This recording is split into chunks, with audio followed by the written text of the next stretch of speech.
이번에는 단기 채권하고 빅스, 그 다음에 ETF도 한꺼번에 살펴보도록 하겠습니다. 단기 채권은 그대로 우상향하고 있고요. 얘가 내려올 때가 이런 상황이 벌어졌을 때가 급락이 일어나는 시점과 맞물립니다, 보통. 그러니까 급락이 나오면 보통 매수, 매입이 들어가는데 지금 단기 채권을 계속 매집을 하는 건 사실상 위험 대비가 어느 정도 계속 하고 있다.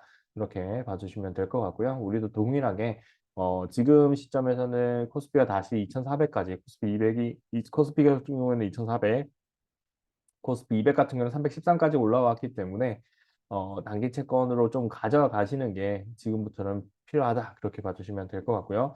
미국 달러 선물 같은 경우에 내려왔지만, 무리 없이 이거는 보여준 거예요. 얘가 이제 진정한 쌍봉이 되려면 지금 요거를 월봉으로 바꿔볼게요.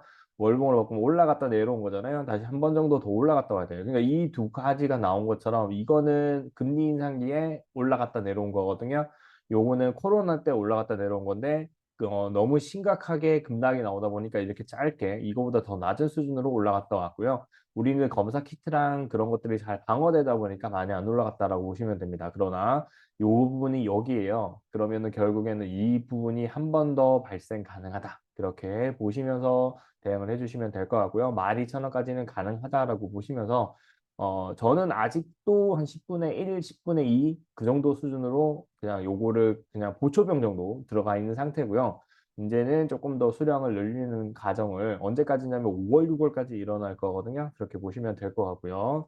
세린메이가 이번에는 조심을 해야 될 거라고 보고 있습니다. 실적이랑 같이 연결되기 때문에. 그다음에 달러 선물 인버스 같은 경우는 이제 저 구간 오셨죠? 요 구간에서부터 요 구간 한 3개월간 많이 힘드셨을 건데 지금은 이제 충분히 우리가 매집한 기간보다는 이제 내려왔기 때문에 충분히 여기서 물타기도 하시고 일부 매수를 하신 분들은 이 부분에서 매도를 하시면 될 것 같습니다. 크게 무리는 없는 이제 구간 왔고요. 저도 이제 전량 아마 청산을 하지 않을까 그렇게 보고 있습니다. 청산을 하고 오히려 미국 채권을 이제 사기 시작한다. 이렇게 봐주시면 될 것 같습니다. 일본 엔선물입니다. 엔선물 이렇게 떴지만 야간에도 조금 더 올라갔어요. 그래서 이제 일본 엔에 대해서는 안정적으로 그냥 지금부터 매집을 하시면 좋을 것 같아요. 9,500원 이하로 그냥 보고 매집을 하시고요. 월봉 기준으로 보시면 이 구간들 나옵니다. 9,500원에서 10% 이상 수익이 나오면 올해는 뭐 이렇게 되면서 현금 보유 계속하면서 그 자산을 키워 놓으시면 분명히 시장이 실적이랑 그다음에 혹시라도 모르는 경기 침체가 올 때 이번에 안 오면 이게 유예가 되는 거예요. 사라지지는 않습니다. 그래서 그 부분 한번 확인해 주시면 좋을 것 같고 골드도 많이 올랐어요. 골드랑 가상화폐가 좋았고요. 지난주 갑자기 주말에 좋아졌습니다. 그래서 주가로 조금 더 상승할 예정이기 때문에 골드는 저는 이제 전량 청산하고 대기를 할 거고요. 월봉 기준으로 보시면은 고점이 여기입니다. 이 고점을 돌파하기란 여기 보시면 이거죠. 시장에서 돈이 풀릴 때 이렇게 올라가요.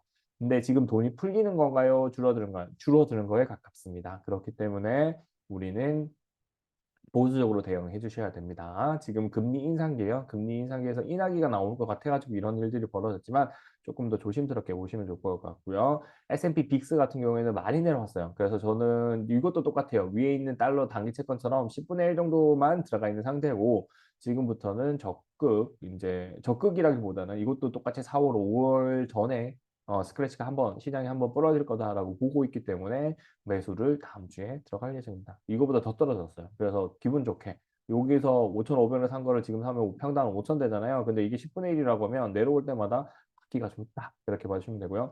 인버스는 이 구간에서도 말씀드렸죠. 이거 사기 힘들다라고 했는데 결국에는 이 사단이 났습니다. 훨씬 더 많이 빠진 상태고요. 매수는 지금 안 할 겁니다. 이렇게 보시고 월봉도 보세요. 썩 좋지는 않은 거고 매수는 조금 더 위기 초기에 들어가셔도 된다라고 보시면 됩니다. 레버리지는 이제 올라왔고요. 요거를 돌파해야 돼요. 16,000원을 돌파해야 진정하게 올라가는 거다라고 보시면 되고 지금 저는 이제 코스피 200을 지고 있기 때문에 그 200으로서 대응을 하고 있다라고 보시면 될 것 같습니다. 저는 이제 익절 구간에 올리면 17,000원 정도까지 가야 되는데 그때 되면은 그래도 아마 절반 정도 수량 줄여서 대응할 거다. 그렇게 보시면 될 것 같습니다. 미국 S&P 500 선물입니다. 미국 S&P 500 선물도 다시 이 고점에서 내려왔고요. 얘도 동일하게 19,500원 이상으로 올라오면 일부 비중을 늘리고요. 밑에 구간으로 내려올 때 저는 일부를 받았습니다. 그래서 70만 원 정도 ETF를 투자한 상태고 이거는 아마 계좌는 한 달에 한 번씩 오픈이니까 지난달 말에 마이너스 20만 원 돼 있는 계좌를 아마 오픈하게 될 거예요. 그렇게 봐주시면 되고 지금은 이 마이너스 20만 원 여기잖아요. 그러니까 여기일 때 마이너스 20만 원인데 지금은 이제 마이너스 15만 원 거의 본전에 한 2, 3만 원 정도 수익이 있나? 그럴 정도 될 겁니다. 그렇게 보시면 될 것 같고요. 이 정도로 보시고요. 그 다음에 미국 나스닥 100입니다. 이것도 요 구간에서 말씀을 드렸던 구간이고요.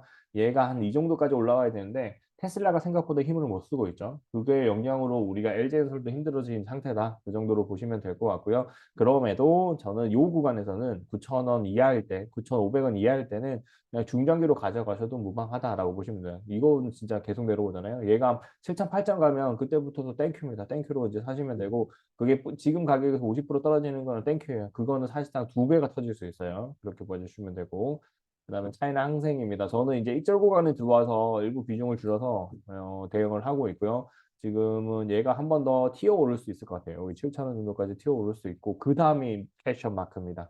그러니까 코로나가 위드 코로나로 전환을 하는데 그 다음에 중국 산업 생산이 올라가야 되는데 부동산의 핵폭탄이 아직 남아 있거든요. 그거를 지금 이제 수요일로 버티고 있는데 그거 구조조정이 끝나지 않으면 헝다가 완전히 무너지는 게 나오지 않는다면 힘들어집니다. 근데 지금 중국 쪽은 이제 두려워하는 게 구조화 전문가들이 홍콩에 집결하고 있다는 느낌이 들고 있어요. 그럼 구조화 전문가들은 뭘 하게 되냐면 결국에는 홍콩에 있는 그 부동산 부채를 우량자산하고 섞어가지고 결국에는 7%, 8% 금리를 다음 한 3%, 4% 됐을 때 시중금리가 3%, 4%로 지금은 여러분이 금리가 한 4, 5%, 5% 정도 되잖아요. 3%, 4% 됐을 때 7%는 두 배의 느낌이 들잖아요. 그러면 그때 나와서 터트릴 수가 있습니다. 그러니까 지금은 금리 뭐 영착륙을 뭐 정부가 풀어서 하더라도 금리가 3% 이하로 떨어지기는 힘들 거고요.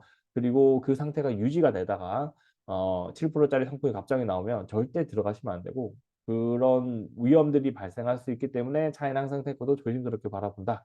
이렇게 봐주시면 될 것 같습니다. 그리고 그 위험이 나왔을 때가 진정하게 우리가 투자를 하게 되면 100%의 수익이 나올 수 있다. 지금은 박스권으로 그때가 터질 때까지는 대응해 주시면 될 것 같아요. 그다음에 베트남입니다. 베트남이 올라가다가 지금 여기서 바닥 타지기 똑같이 할 것 같고요.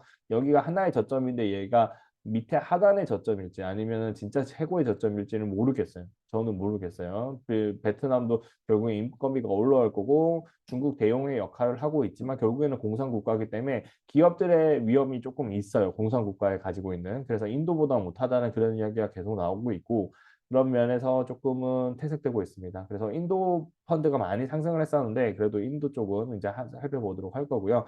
여기는 16,000원 이하가 깨진다면 이제 좀 관심을 가질 거고 그게 아니라면 내 거 아니다. 그 모드로 대응할 거다. 이렇게 봐주시면 될 것 같습니다. 이번 주도 이렇게 전체적으로 ETF 살펴봤고요. 제 포트폴리오, 그냥 ETF 포트폴리오 수익률은 이번 주 중에 주말 동안에 정리를 해서 한번 올려드리도록 하겠습니다. 오늘 영상도 여기까지 하고요. 주말 잘 보내시기 바랍니다. 감사합니다.